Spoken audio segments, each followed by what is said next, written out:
But today we must take a wider look. Because of modern communication and modern technology, the whole world has become our neighborhood.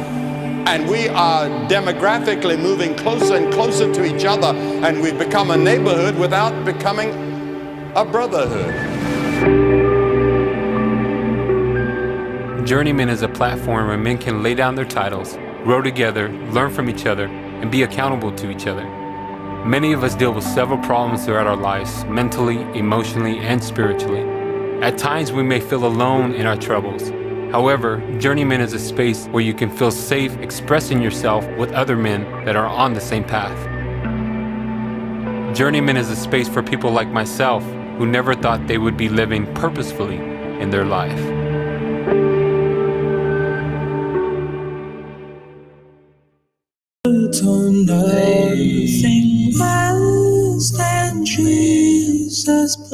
Going to church. This is the Peter Collins. We don't own the rights to this song. Solid rock. On Jesus' name. Hey. On Christ the side. All right, man. We are here. Patrick, what is going on, What's man? What's going on, Jose and Theo in the house? See, we got my brother Theo is in the house. What's up? Man, we're going to get to Theo here pretty soon. But, man, welcome to Sharpen, man. Tonight, thank you for tuning in. If you do us a favor, if you're watching this on YouTube, hit that like button, hit the subscribe button. If you're watching us on Facebook, go ahead and just share this with all your followers. Let's get the word out, man. We got an amazing story to tell you tonight. And, man, I'm just really excited to get my brother in the room and share what God has been doing in his life, man. But, you know, how we do it, Patrick. How's your month been, man? It has been light speed. Hey. Light speed. Okay. You blink it. Hey, it was 2000. It was New Year's Exactly. just that long ago. Yeah. Bringing in the new year. Yes. Now the sun's out. Right. And, yeah, it's going by fast. But since the last time, it's been cooking. Yeah. Yeah. Retreats and speaking events and honeydew lists and all those things. But things are going well. Yeah, no, I hear you, man. I've been I was traveling to some traveling to Portland, which I've never been to, so that was really cool for big work conference. But been on the go since myself, man, and it's been heavy, but been really balanced with that, and grateful, man. They got Mexicans in Portland? We do, yeah. I mean, they even have some Mexican food, man. Yeah, I was like, oh yes, I was worried for you for a second, man. Like, Lord, please just watch over Jose, as he's the only Mexican in Portland right now. Yeah, you know what? I was a little nervous because you know you just never know what's going down. One, hey, brother, they don't even know I was you. like, hey. Oh man, I was home. Found a taco truck and I was good, man. But man, I'm grateful for tonight, man, to have my brother Theo in the house and to be able to have a great conversation about his mission and what God has called him to do in the areas of faith, family, and community. But man, we got a big thing coming up, man. Big thing. And I'm just amazed before we go into the story, man. I'm really excited just to announce to you all the Brotherhood Builder Symposium that is coming Friday, June 28th here in Modesto, California. So if you're between Sacramento, San Jose, Fresno, make your way out to Modesto on Friday, June 28th at 5:30 p.m. here in Modesto.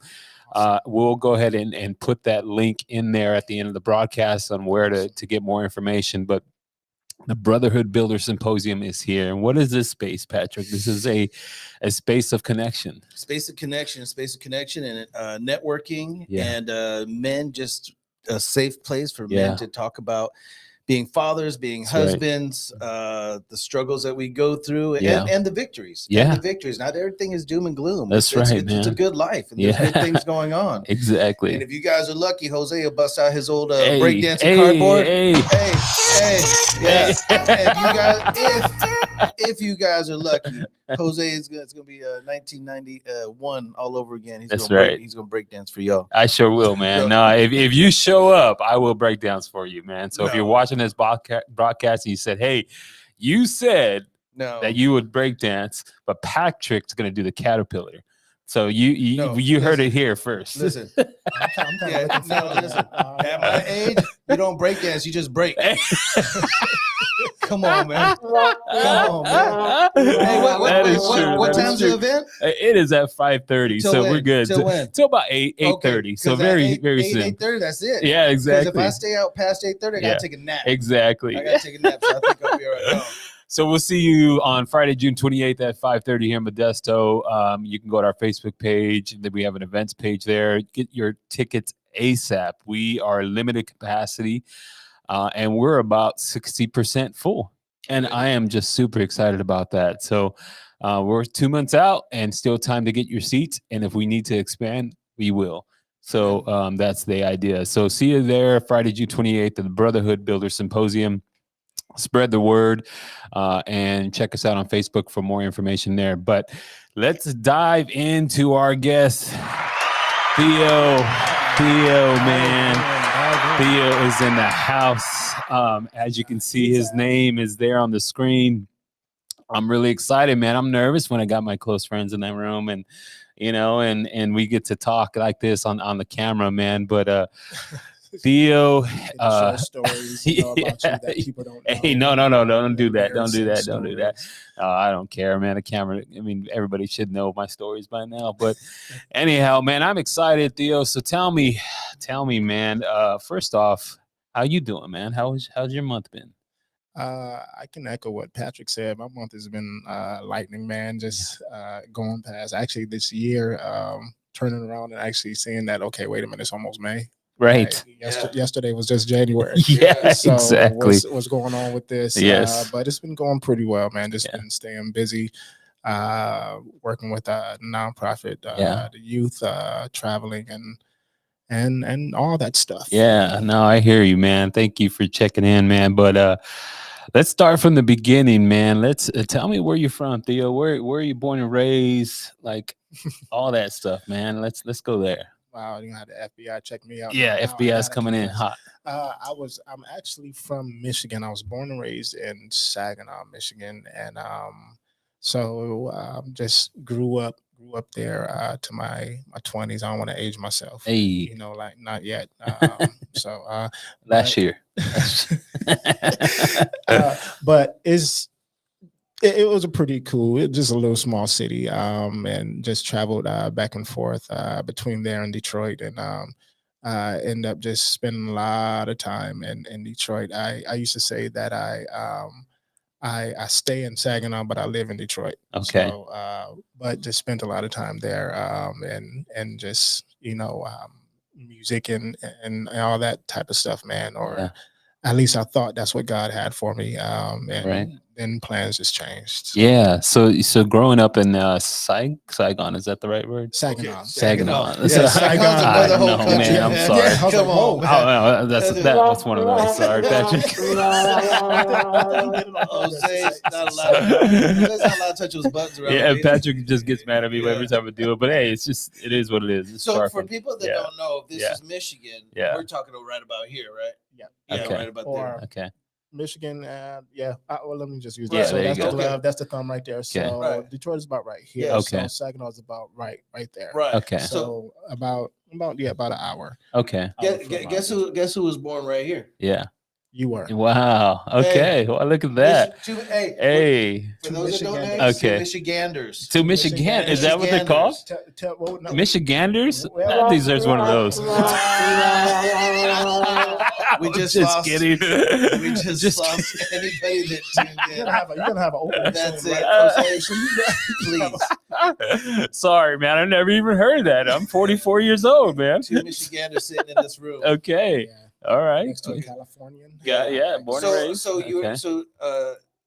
brothers and sisters? Yeah. I have 2 brothers, 2 sisters. My mom and dad, of course, they're deceased now. So lost both of them.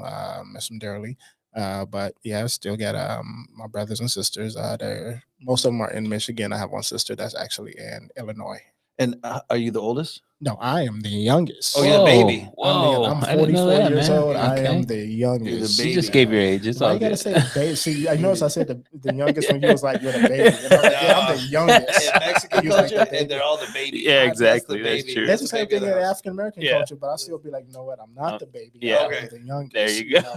But it's all good. I'm It's all- grown now. good. I'm grown. I'm a grown man. I'm grown. I'm a Okay. grown man, Yeah. dog. Okay. And so how old were you Yeah. when you came out to California? Yeah. Oh my God. 27. Okay, so you've been in California, almost half your life. Got Yeah, it. so I'm like I say now I'm from California. There you Okay, go. You know, okay. I don't Yeah, even California say love, like I'm man. like from Michigan. I don't even say by way of Michigan nothing. I just be like, yeah, where you from? I'm from California. Yeah. I mean, I came out here when I was 12, so Yeah. I mean, I'm California. Yeah. So did you move to Modesto? I mean, to this area, or where did you move to? Yeah. We actually moved to San Jose. So Okay. yeah, we moved to San Jose and from Ohio. It's a long story, man, and we only got limited time, but I just try to make it quick. So lived in Michigan, moved to Ohio back in like 2004. Lived there for three years, and then moved out here to San Jose in 2007 with my wife. So I'm a husband, and a father of beautiful daughter. So Yeah. so yeah, Let's- and dogs. Yeah, dogs too. Let's get a little bit about your childhood, man. So tell me, growing up in Michigan, when you got to, let's say, high school, man. What was high school like for you, man? What did you Oh do? man, high school was a little crazy because I messed around. I grew up in church, but I messed around in school. So Yeah. you would think that like growing up in church, you would do great in school. That wasn't my story. No. So Mine either.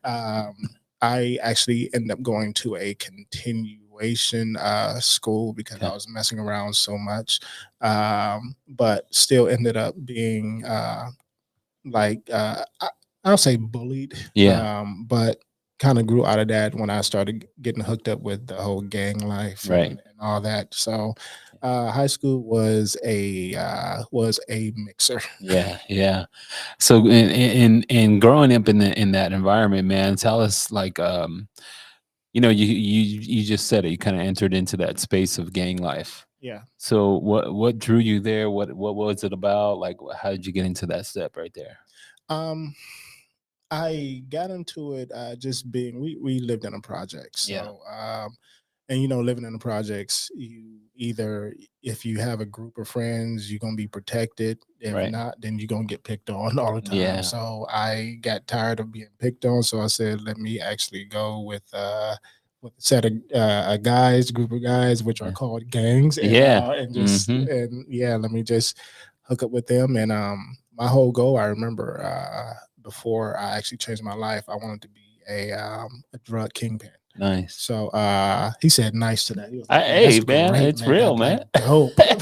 Dope. That was the same aspirations I had. We the same. Yeah, we the same. bro. But I wanted to be a drug kingpin, and I remember, man, that's when God swept in and just changed my life real quick. So yeah. So for you, was it a moment? So because some of us, it's a process in our faith where we were raised in the Lord, but then we fall away and we come back, and it's almost a chipping away. And then for some of us, it is a absolute born again experience where I just fell on my face and I lost everything. I had to lose everything to gain everything to get my life. So was it chipping away, or was there a moment in your life where you said, you know what, I'm sick and tired of being sick and tired. And I have no other answer but the Lord. That's good. It felt like a one of those chipping away moments, and one of those like fully selling out. But it ended up being just like a chipping away, even as me being my age now, still some things being chipped away at, and God still making me still making decisions based on things that I guess doors that I ended up opening that shouldn't have been open, and also things that were said to me that haunted me, in my life. So, man, it was pretty much the whole chipping away, leaning more on that side. But it's when you just when you just let God just say, hey, you know what, let me let me just yield to the Lord and just allow him just to really work on me. Cause a lot of that stuff, man, was also me just being hard headed too. Yeah. And me just not also knowing how to handle certain things, not knowing how to process it, being told how to do it, and it's not the correct way, So looking at it now, you're seeing through a 44-year-old's eyes, and to be able to reflect. And so you didn't see the same at the 34-year-old eyes, and you definitely didn't see at the 24-year-old eyes. And so there's a process in growing up where you look back, maybe 34, 24, even 15, where you're going, okay, this is why. And this is because if we as men saw the things that we see with these eyes, That's right. now, that we see, if we had seen it then, we wouldn't have made those decisions. Yeah. And sometimes we make these decisions and we look back and somebody says, well, what were you thinking? Well, what were you thinking? Well, the bottom line is I wasn't thinking. That's the answer. People want other answers. They want, well, why did you do this? And why did you say this? And why did you get yourself into this and that? And when we look back at the age, by the way, this is my last podcast where my age will start with a 4. This is everybody. My last podcast my age will start with a 4. Oh, I will be 50 in 2 weeks. So Jesus. I was going to help you. I was going to say, hey guys, he's going backwards, so he's going to be 39. No, man, I will be 50 in a couple weeks. But at this age, to look back and go like, I would not have talked like this at 40. I would not have seen this at 30. I definitely would not have, whatever at 20. So it's a process with you. Before we go into some of the things that are on your heart, and some of the nonprofits that you're involved in also, growing up in that environment, and for people that haven't been to Detroit or in those areas, it's hard to explain until you're there. I remember during the recessions in 2008, 2007, I remember being in Detroit, kind of just driving through there, and it looked like The Walking Dead, like when everybody had left Detroit and the houses were just being burnt down for insurance, and there was like weeds going up, like really like the movies. It was like the movies, like ghost towns. Like brick house mansions. So you look at that until you see it on TV, but until you're actually there, it's a whole other story. It's a whole other. And so being raised kind of in those environments, and same thing here with gangs and drugs. It's everywhere. Why do you think you didn't turn out that kingpin? Why do you think that you didn't? That's so good. Good question. Why aren't we talking between glass right now in the jail? Yeah, that's so good. Well, and I don't like to, I'm gonna just go ahead and just say it how I feel. Say it, man. Say how you feel it. The Lord just really just came in and just took me, and just took my life and just changed it. I remember, like I said, I came up in church, and I knew, of God, and, I would read the Bible. My mom, she was just this devout Christian lady. My mom and dad, they were separated. So my brothers and sisters, we lived with my moms, and my dad was a Christian too, but, my mom was the one that really, fully instilled that, and also made us go to church.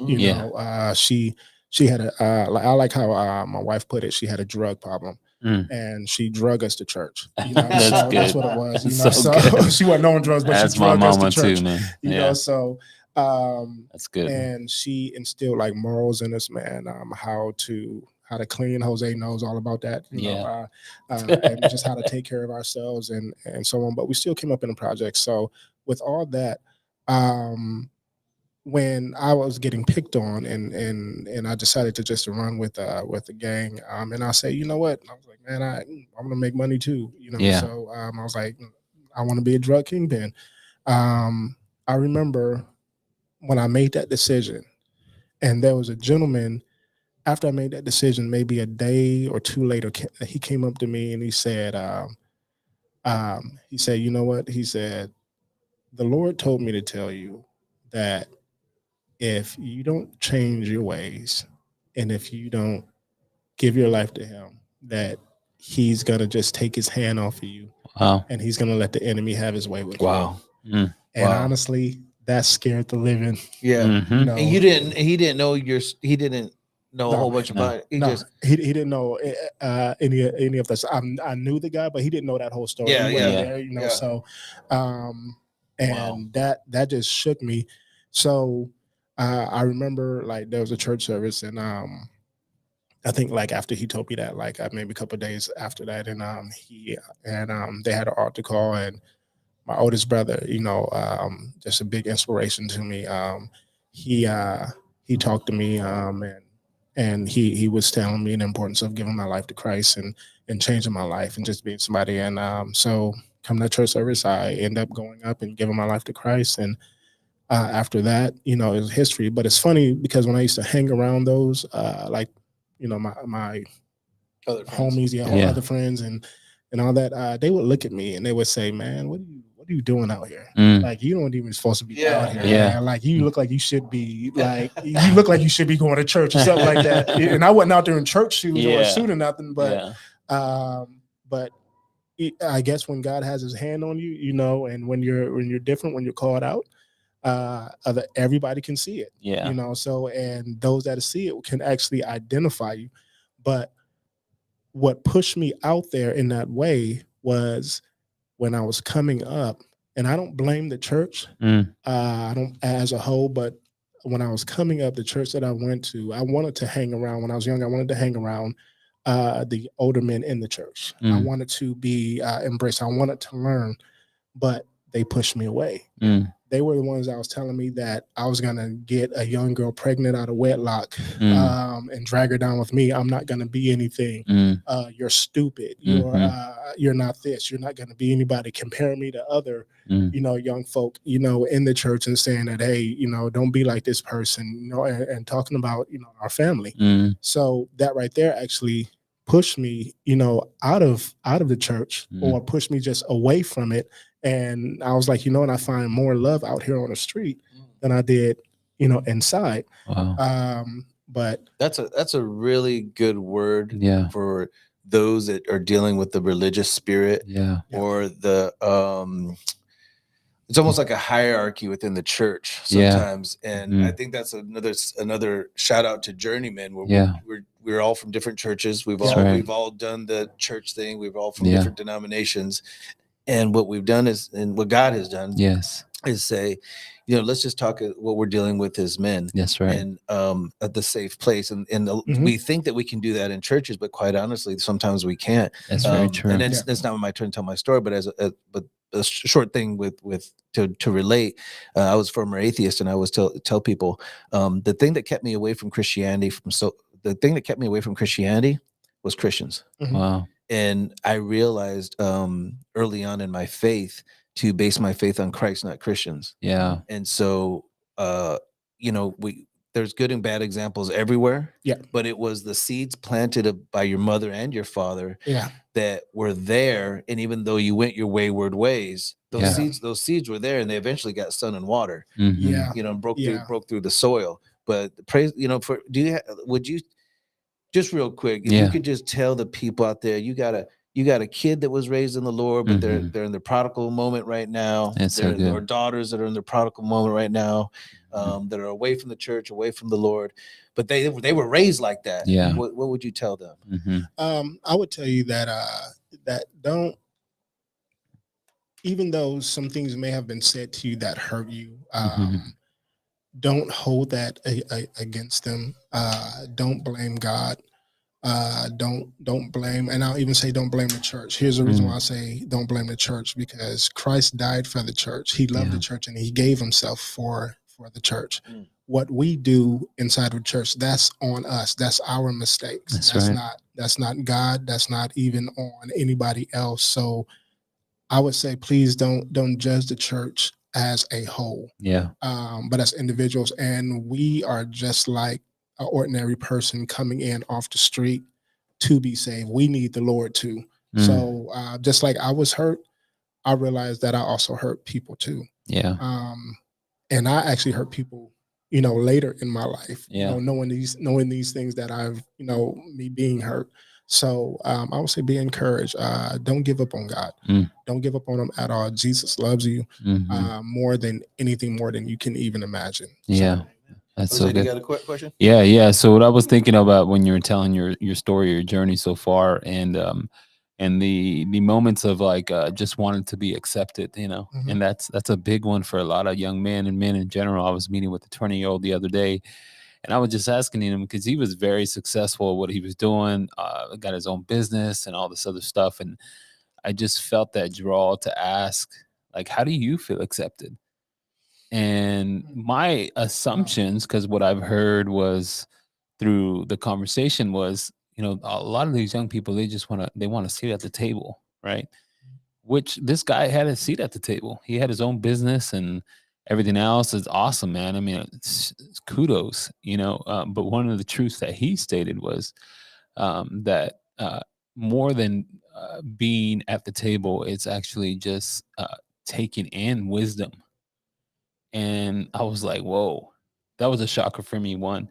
And so young men, in that journey that you had, it did push you out into a level of acceptance somewhere else, right? And so now getting through all that, the moment an encounter with God that you had, you know, in that process now of kind of renewing, and we apologize if you can hear the background. There's an awesome community event going on here. But man, in the renewing of the process that you were going through in the journey of being a man in this arena, where do you feel like was still something that you had to work on? Like now you're okay, now you're kind of sold out in a sense. You're done with the life. But now let's talk about maybe your marriage. Did you get married, right? You got married at what age? 20. I was 26. 26 years old. So at 26, you come married. Now let's talk a little bit about like that journey of still being married and what other stuff that you had to deal with, like in that process. Wow. So I'll just be transparent, really, and just open. I don't have a problem totally with that, and I'm happy that you asked that question. Yeah. I appreciate it. With that, man, and I remember when I first met my wife, and I was shocked. The Lord brought her to me, or You brought gotta us give a to each shout out, other. man. I'm trying to feed you. What's your shout out here? I got you. What's your boo's name? Shalene. We love you, Shalene. There it is. I get so weak in the knees. Well, so, but so That's no, bloopers. I love her dearly, and we are working things out, man, just to become better in our marriage.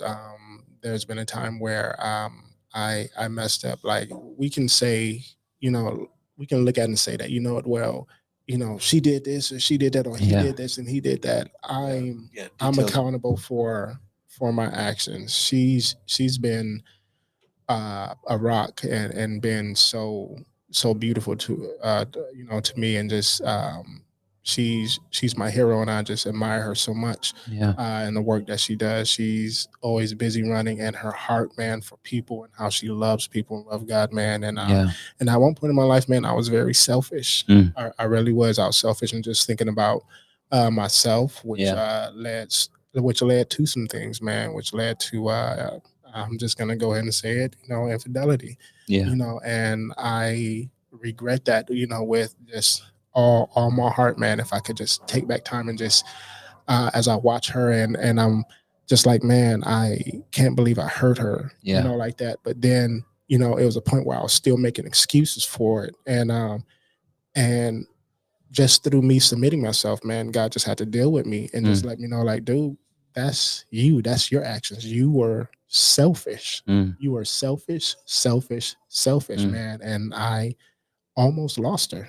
Almost lost her. Almost lost my family, man. That's a whole nother story. But God, man, He's keeping us, man. He's restoring us. And I just want to just be a better husband, a better father, to the man. And that comes by submitting yourself, man, to God. And just yielding, man, and just listening to God, man, and not making excuses. That's but right. Just accepting that, owning up to it, and being, accountable, to the actions, man. But yeah. Yeah, that's so good. There's so much there to unwrap. I heard this morning, I was at a Bible study this morning, and heard a guy say, boys think about themselves and men think about others. Wow. And when we hear that, you think boys like an age, like if somebody young, boys think about themselves, but men think about others. So you think of an age, but quite honestly, it's the mentality, it's the spirituality.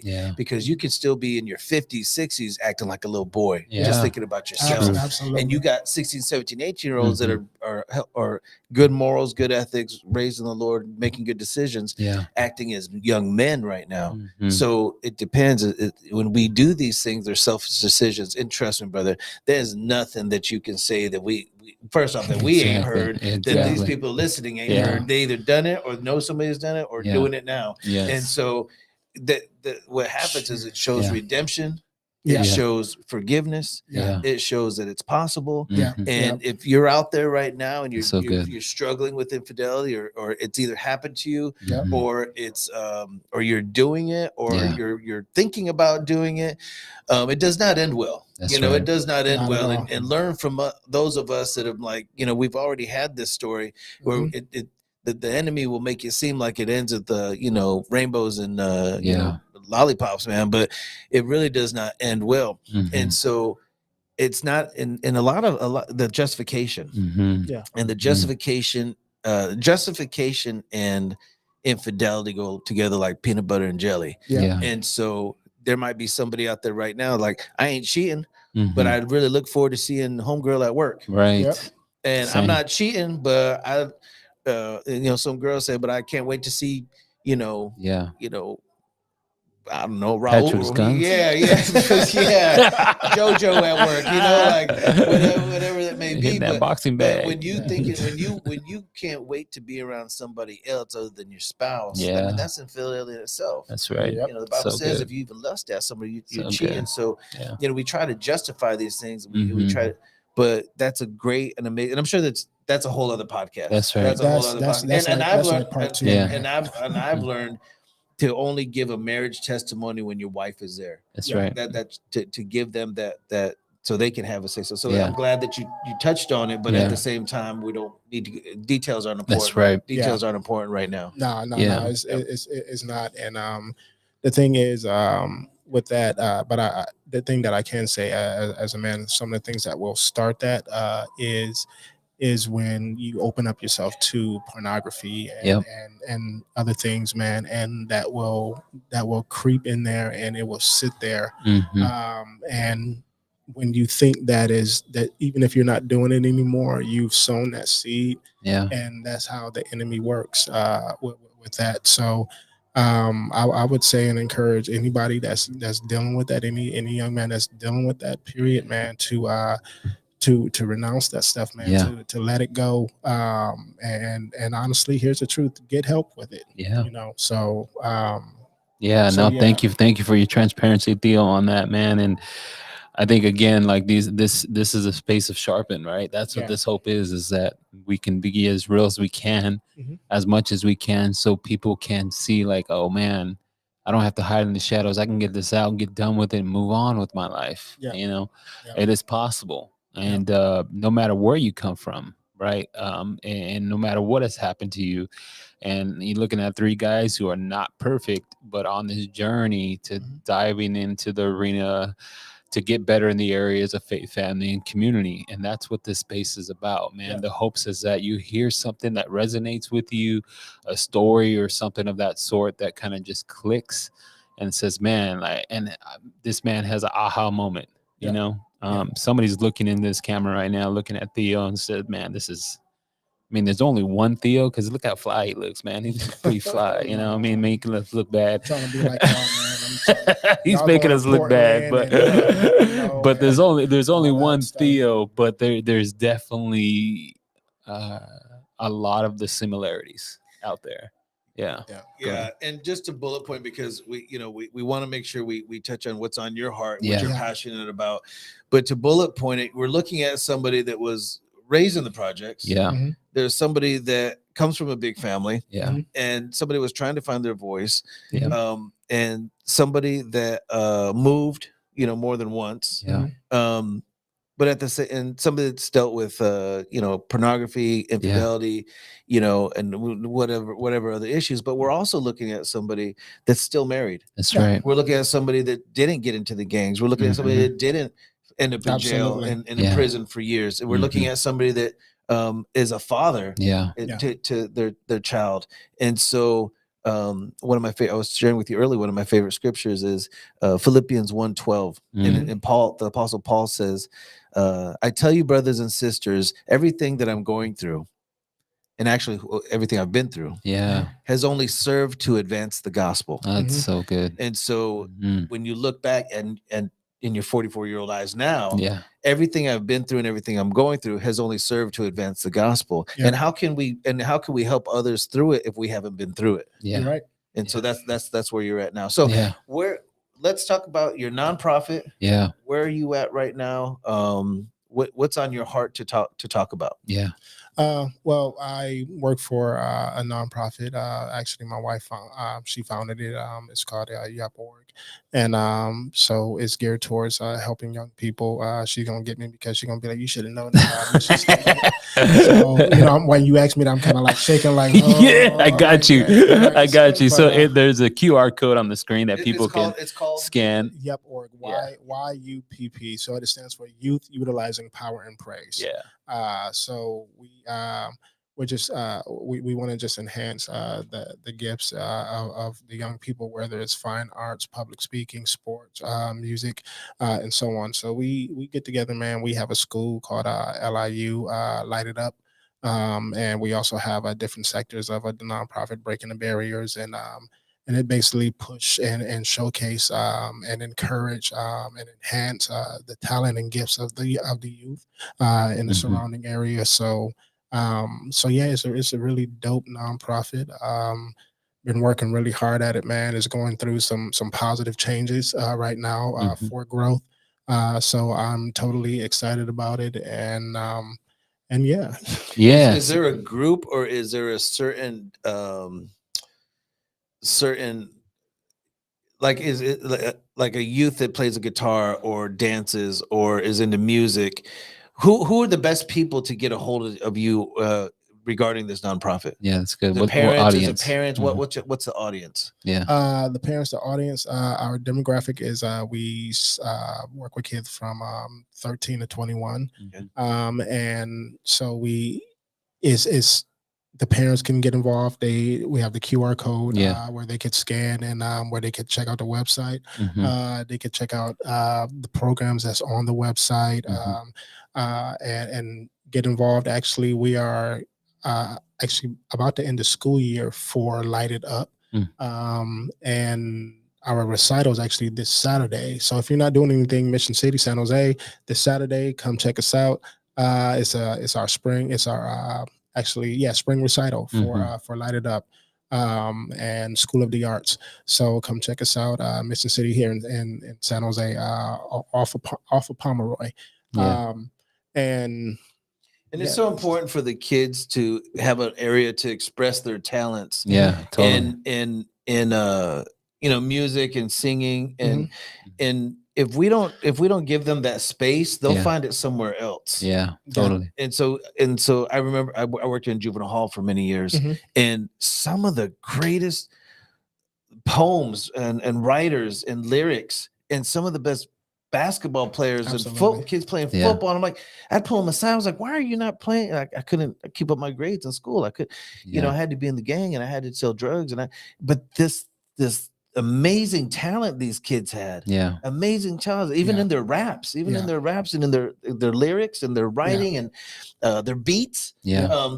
There was just amazing raw talent, but what are we using that for? And so what I hear you saying is this is an awesome opportunity and an outlet for the youth, for these young people to actually utilize this talent, the God-given talent. Totally an outlet. We just actually brought a group back from Washington, D.C. They were our ambassadors, and that we chosen, and we brought them back from Washington, D.C. We put together a whole production, public speaking, poetry or spoken word rather, dance and vocal. And we put together a whole production. They actually, my students actually, as far as the public speaking class, they wrote their spoken word, and we just formed, like I said, this whole production. And we did a tour in Washington D.C. So we just came back about two weeks ago, I think it was. And it was just fire. So what Light It Up, that's the sectors that we have is actually dance, art, and drums and vocal. With that, and it's a great outlet for youth to come in to just express themselves, and also showcase it, to build it for things that they would, if they would love to do it for the rest of their lives, or even just for a hobby. But we just push them just to be great at it. And we have them perform. We have them perform different areas, and put together just productions, man, for them, put together events. We just actually had one, back in last year, called Gathering of Distinguished Gentlemen. Yeah, I was going to dive into that. So tell us more about that one, man, because that seems like it's a passion towards yours. Yeah, Gathering of Distinguished Gentlemen is, just as it says, is geared towards young men that come together, and we basically encourage them, appreciate them. We pour into them, encourage them, and have just, pretty much different things for them, positive things, man, outlets for them.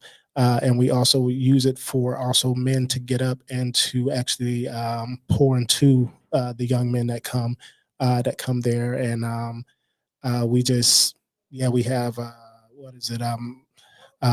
just performers, man, that we just put together, just in a nutshell, that come, and it's just a pretty dope event. We give them prizes, man. We give them gifts. We give them things to help them, in life.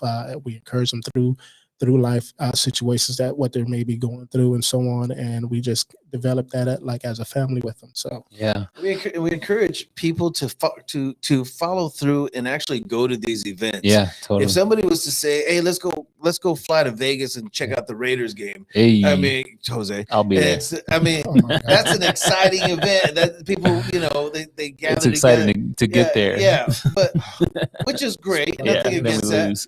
But we should have that same kind of passion for these kind of events. Totally. We should have these, as men. We should have, to bring their families to fellowship and to network.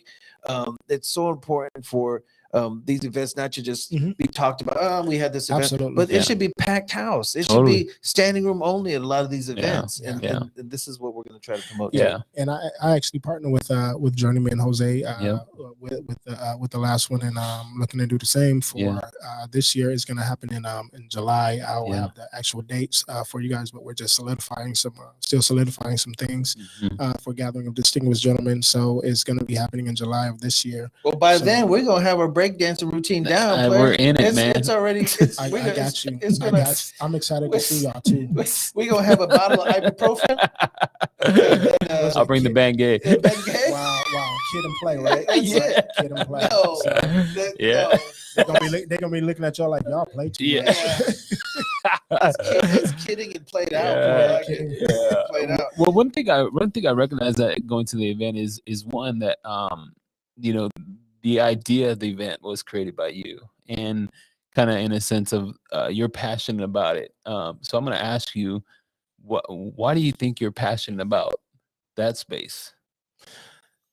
I think, and I just want to just put correction on there, is actually my wife and I, we did that. I don't want to be like, she wasn't like, oh man, I was just giving you credit, man. I know. But we see y'all after. She's gonna be like, But actually, when I look at how I came up, and I think about young men today. And when I'm mentoring and talking to them, one of the things that I tell them is, man, I wish I had like a me to tell you guys like this. There it is. I wish I had that, but unfortunately I didn't have it. And when I actually stop and think about it and say, okay, Theo, did you have that coming up? I didn't. I didn't. It was like the Lord had to just say, you know what, let me take care of this boy because these people around here ain't doing their job or what they're supposed to be doing. So, and but I made enough mistakes, down through the years, man, that I can tell these young men like, hey, you don't want to go down that road. I've been there, and you can't make people not do things, you can't make them just, do what you would want them to do, or do the right thing. You would hope that they can, and that they will. But you can just encourage them like just as much as possible. So my whole desire is just to see young men and just people like just thrive and just make it. I love to see people just doing great things, especially when I see their story. When I know it and I'm like, man, you totally deserve that. Yeah. You- So good. And when we see others prosper through hearing our stories, it brings validation to our pain. So good. It brings validation to our pain, like, oh, that's why I went through it. Oh, and it holds us accountable. We're in this little group chat with Jose and Brother Blake and Alex, and it was basically how do we continue to encourage each other? And I heard a brother say one time, everybody needs a Paul in their life and a Timothy. So somebody needs to always be learning from somebody. So good. And somebody always need to be teaching somebody. That's good. And That's so good. that holds us accountable because my wife and I, we have a wonderful marriage ministry, and so it holds me accountable because I've said it on the podcast before, because I could be on the phone, just love her through it, man, and just God is with you, and just just forgive her and just love her and unconditionally. And then I get off the phone, then I start talking mess to my wife, like all fussing and stuff, and getting all I'm sorry, I'm in a bad mood.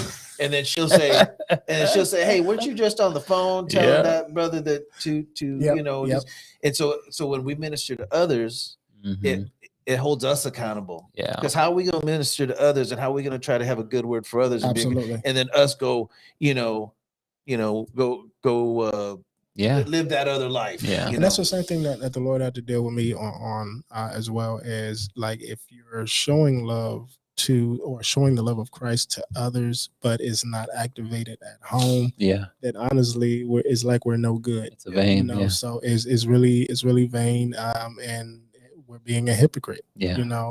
So those are the things, man, that or some of the things that the Lord just had to take me through, just down through the years, man. And it's just seeing just people, man, and something had just happened just in my heart, man, where I don't know, I'm kind of weird. I'll just look at people go by, and I don't know them, and I'll just look at them, and this thought would cross, like, I wonder like what the future holds for this person. What the future holds for that person. And then I think about it, man, and it's like the Holy Spirit had just put in my heart, like, and just says, hey, everybody needs the Lord. Everybody needs the Lord.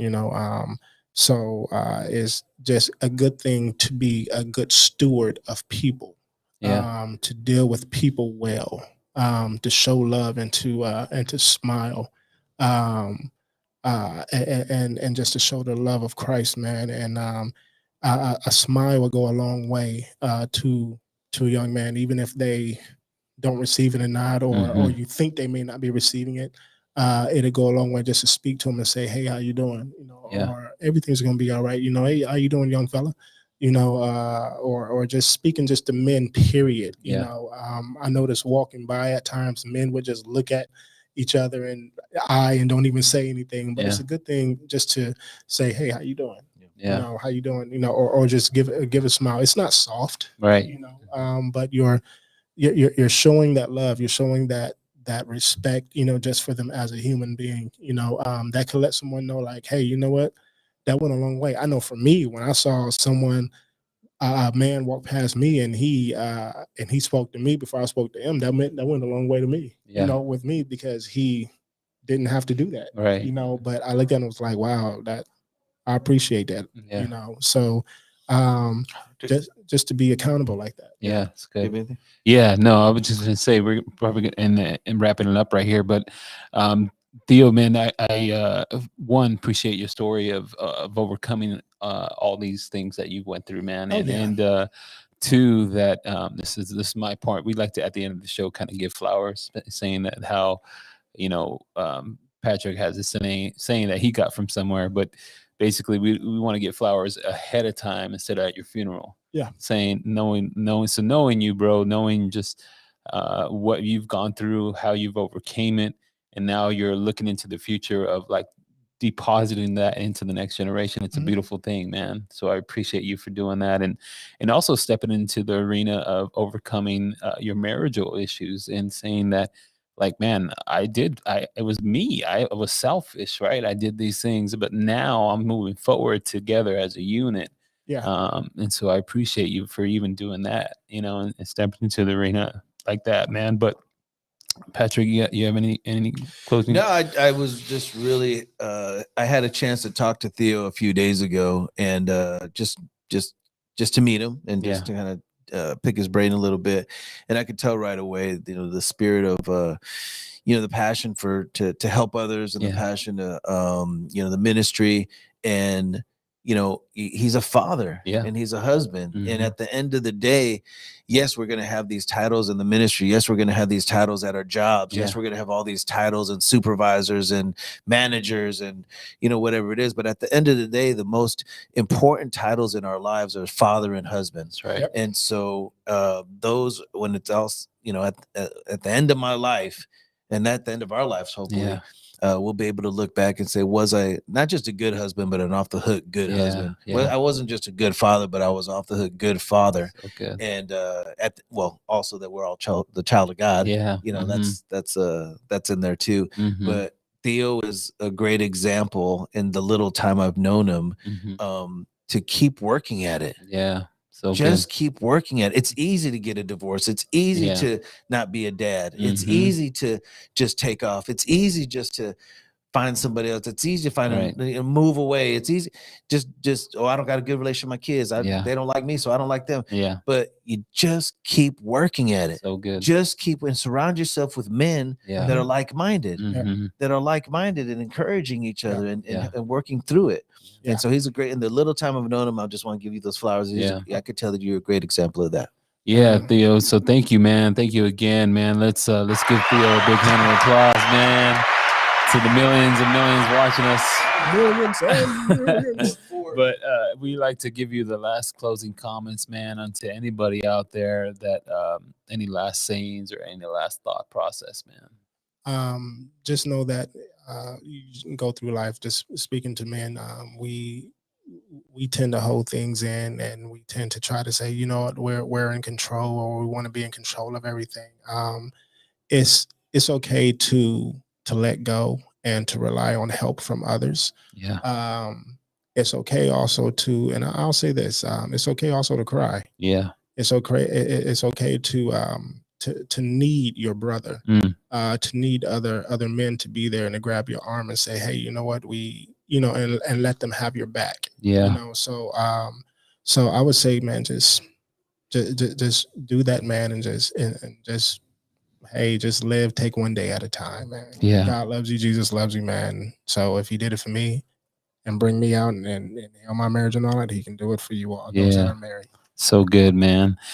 Well, man, and Sharpen again is here every month with a guest, and we're super excited and thankful to have my brother Theo share his story with you and just the next generation that he's impacting, man. So thank you, bro. Thank you for what you do. Thank you, guys. Appreciate it, man. And again, so we will be here on the screen. Hopefully it comes up here. There it is. Boom, right there. Just grab your phone and scan that QR code. It'll take you directly to the link to register. It's free. We're going to have free grub. We're going to have free food.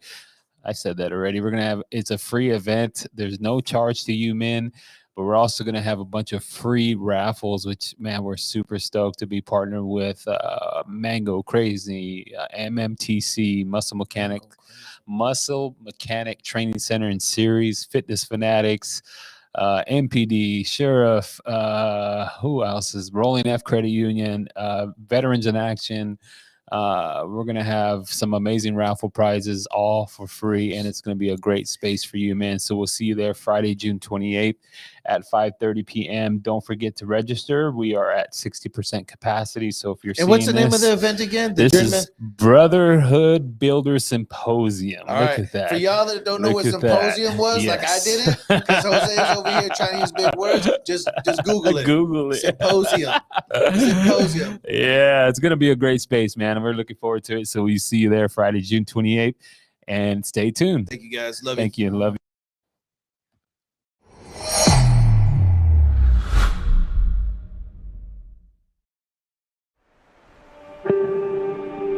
But today we must take a wider look. Because of modern communication and modern technology, the whole world has become our neighborhood. And we are demographically moving closer and closer to each other, and we've become a neighborhood without becoming a brotherhood. Journeyman is a platform where men can lay down their titles, grow together, learn from each other, and be accountable to each other. Many of us deal with several problems throughout our lives, mentally, emotionally, and spiritually. At times, we may feel alone in our troubles. However, Journeyman is a space where you can feel safe expressing yourself with other men that are on the same path. Journeyman is a space for people like myself who never thought they would be living purposefully in their life.